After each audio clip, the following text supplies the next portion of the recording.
हाँ जी दोस्तों, बहुत बहुत स्वागत है आप सबका एक बार फिर विद्यारंभ पे, अर्थात विद्या ही आधुनिकता का मूल मंत्र होता है।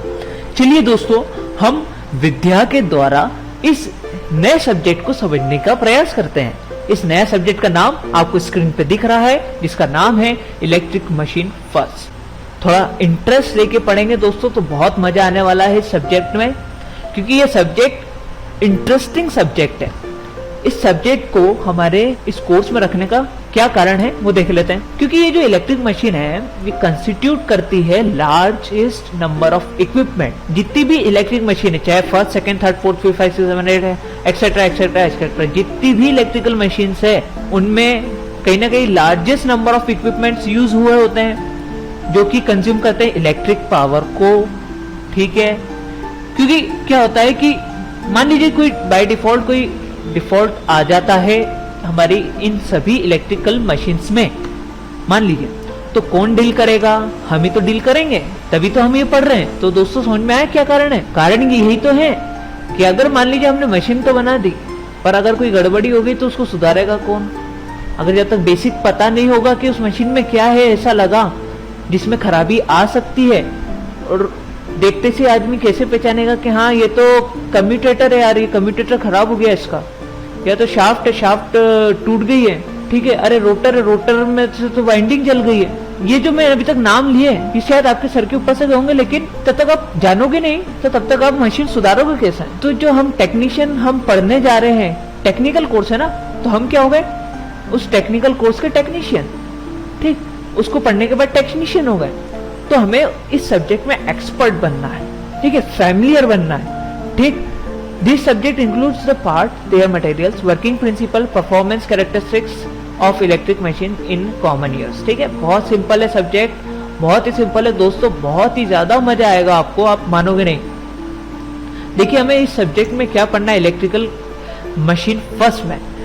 कुल 5 ही चैप्टर है, मात्र 5 चैप्टर, और टाइम कितना आपके पास?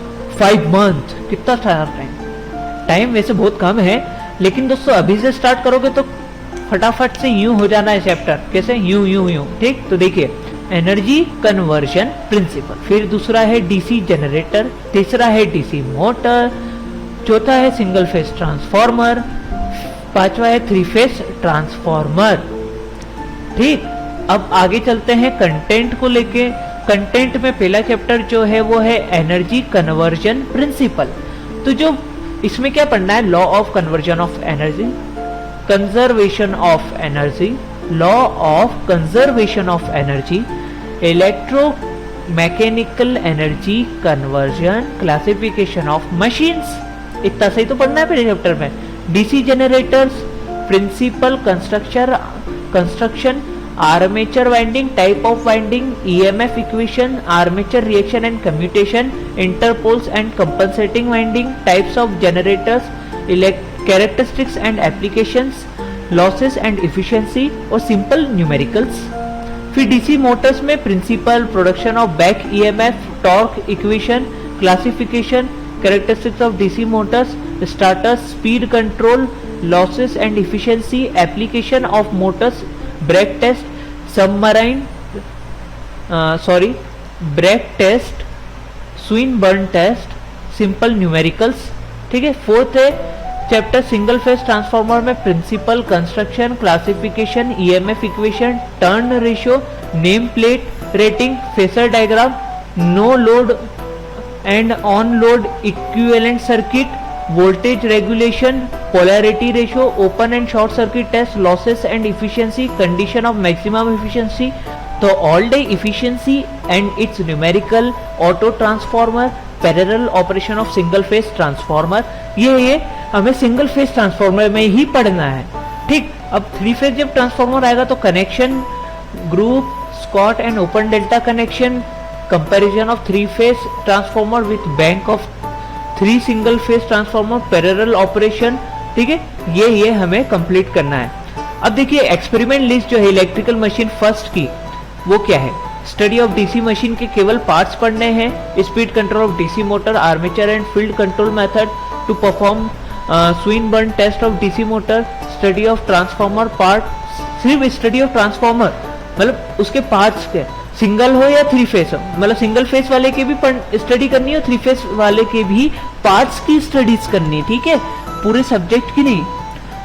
To perform polarity test of single phase transformer, polarity test करना है हमें, रेशियो टेस्ट करना है सिंगल फेस ट्रांसफॉर्मर का, ओपन सर्किट टेस्ट करना है सिंगल फेस ट्रांसफॉर्मर का, शॉर्ट सर्किट टेस्ट करना है सिंगल फेस ट्रांसफॉर्मर का, parallel operation of single phase transformer. दोस्तों टोटल 30 आवर्स लगने हैं इसमें, ठीक है। और ये कुछ बुक्स के नाम है, आप देख लीजिए स्क्रीन पे, या तो आप स्क्रीनशॉट ले लीजिए। BL थरेजा जी जो हैं एक ऑथर है, तो बहुत ही बढ़िया एक्सप्लेन करते हैं सारी इलेक्ट्रिकल टर्म्स एंड कंडीशंस को। तो दोस्तों इनकी बुक लेना आपको सुटेबल लगेगा, ठीक। तो दोस्तों मिलते हैं अगली वीडियो में।